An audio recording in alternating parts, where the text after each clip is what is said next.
दोस्तों, dean Jones Australia के एक टॉप ऑर्डर बैट्समैन थे जो कि नंबर 2 पे उतरते थे ओपनिंग पेयर में से कोई एक आउट हो जाए उसके बाद। और इन्हें दुनिया का बेस्ट ओडीआई बैट्समैन भी माना गया था, खासकर 1985 से लेकर 1990 के बीच में, क्योंकि ये जेफ मार्श और डेविड बून ओपन करते थे बैटिंग, और उसके बाद डीन जोन्स उतरते थे, और उसके बाद एलन बॉर्डर ही थे, और उसके बाद कोई ख़ास बैटिंग में जान नहीं थी उस ज़माने में ऑस्ट्रेलिया के।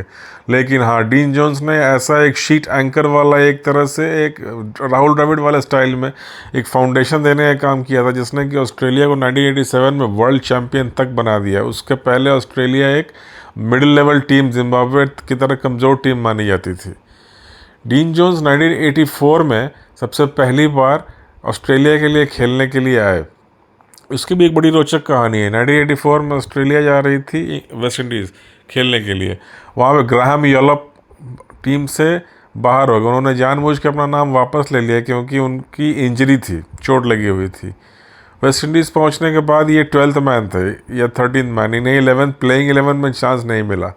तभी एक टेस्ट मैच में वहाँ स्टीव स्मिथ नाम के एक प्लेयर होते थे, उन्हें मतलब उनकी तबीयत ख़राब हो गई और तब डीन जोन्स को चांस दिया गया। उस समय डीन जोन्स की भी तबीयत ख़राब थी, लेकिन पहली बार टेस्ट टीम में चांस मिलने का जो एक अनुभव था, जो एक चांस था, उन्होंने उस अपनी बीमारी को जो है ओवरकम किया अपने विल पावर से, और वो उस टेस्ट मैच में खेले। और उस ज़माने के वेस्ट इंडीज़ के चारों जो तेज़ गेंदबाज होते थे, Joel Garner, Andy Roberts, Malcolm Marshall, वो भी वेस्ट इंडीज़ के अंदर वहाँ के तेज़ पिचों पे उन्होंने सामना किया बीमार हालत में, और 48 रन्स बनाए।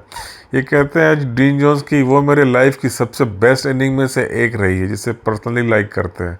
एक तो पहला टेस्ट मैच, ऊपर से वेस्ट इंडीज़ के तेज़ पिच, ऊपर से वेस्ट इंडीज़ के चारों पाँचों तेज़ गेंदबाज अपनी पीक पे, और उनकी तबीयत ख़राब, और पहला टेस्ट मैच फिर भी 48 रन बनाना। वहाँ पे क्वालिटी जो थी उस इनिंग की, वो सबसे बेस्ट मानते हैं एक्सपर्ट भी और डीन जोन्स खुद भी। फिर उसके 1-1.5 साल के बाद ऑस्ट्रेलिया इंडिया खेलने के लिए आई। जो पहला टेस्ट मैच था वो था मद्रास में। वो बहुत ही ज़्यादा मद्रास की गर्मी जैसी होती है, ह्यूमिड, चिपचिपी पसीने वाली गर्मी। और ऑस्ट्रेलियन टीम में ये उस समय खेलने के लिए इन्हें चांस दिया गया तो उनकी डिहाइड्रेशन हो गई। वहाँ पे पिच पे बार बार उल्टियाँ कर रहे थे, वापस जाना चाहते थे, लेकिन एलन बॉर्डर जो दूसरे साइड खड़े थे नॉन स्ट्राइकर एंड पे, उन्होंने कहा कि अगर तुम ये प्रेशर और ये प्लेइंग कंडीशन हैंडल नहीं कर सकते, हॉट एंड ह्यूमिड, तो फिर मैं एक दूसरे प्लेयर को चांस दे दूंगा, दूसरे क्वींसलैंडर को। स्टीव स्मिथ नाम का एक बैट्समैन था। तो फिर उस लालच में टीम में अपनी जगह बनाए रखने के लिए क्रीज पर टिके रहे और उन्होंने 210 रन बनाए। पिच पे उल्टियाँ करते हुए, डिहाइड्रेशन लेके भी 210 रन की डबल सेंचुरी बनाई, जो कि इनके आज तक की लाइफ की सबसे हाईएस्ट स्कोर वही रही, वो भी उस हालत में। उसके बाद फिर डीन जोन्स का स्थान पक्का हो गया टीम में। उसके तुरंत 1.5 साल के बाद फिर रिलायंस वर्ल्ड कप था।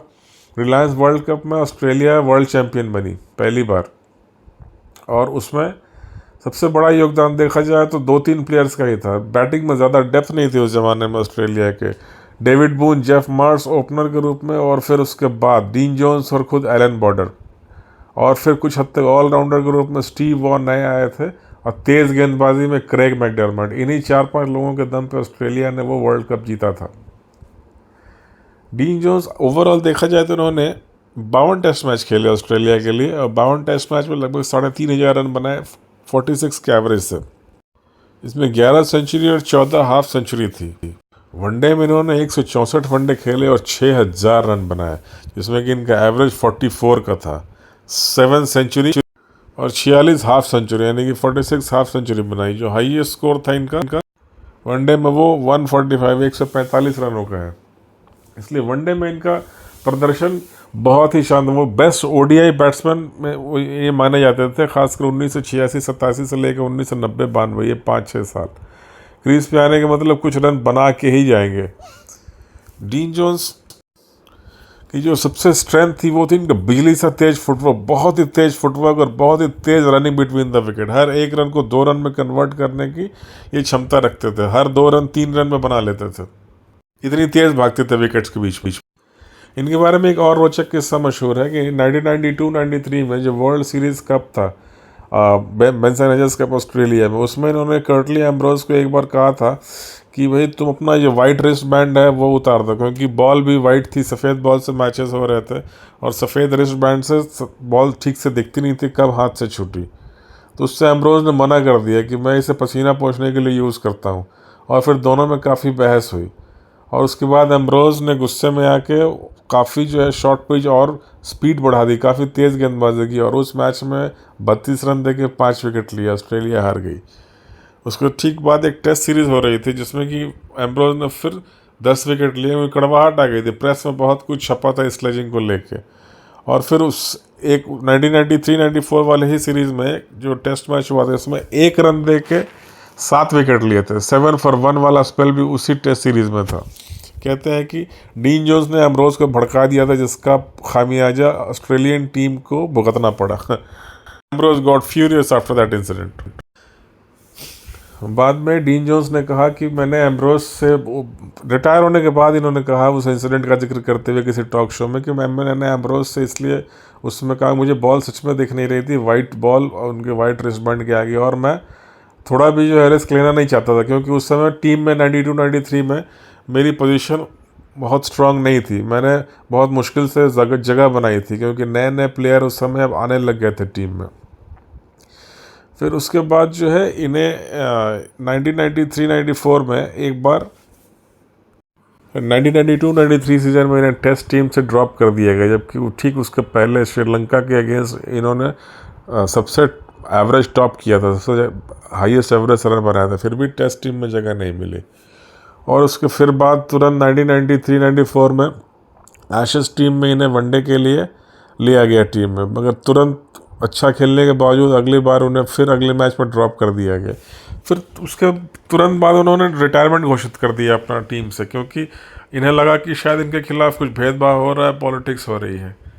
उसके बाद एक कमेंटेटर रहे इस्लामाबाद नेशनल टीम, एक वहाँ की डोमेस्टिक टीम, उसके लिए कोचिंग भी करी।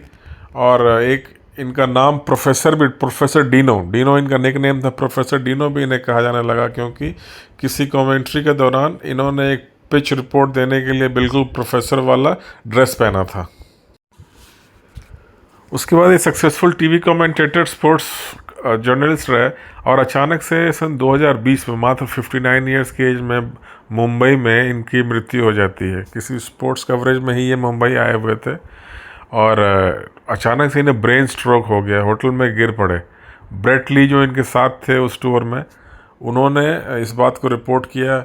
उन्होंने जो एक फर्स्ट एड होता है, माउथ ब्रीदिंग वगैरह कुछ ऐसा ट्राई किया, लेकिन इन्हें होश में लाया नहीं जा सका। हॉस्पिटल जाने के बाद पहले लगा कि हार्ट अटैक है, बाद में डॉक्टर्स ने कंफर्म किया कि ये ब्रेन हेमरेज के कारण डेथ हुई है।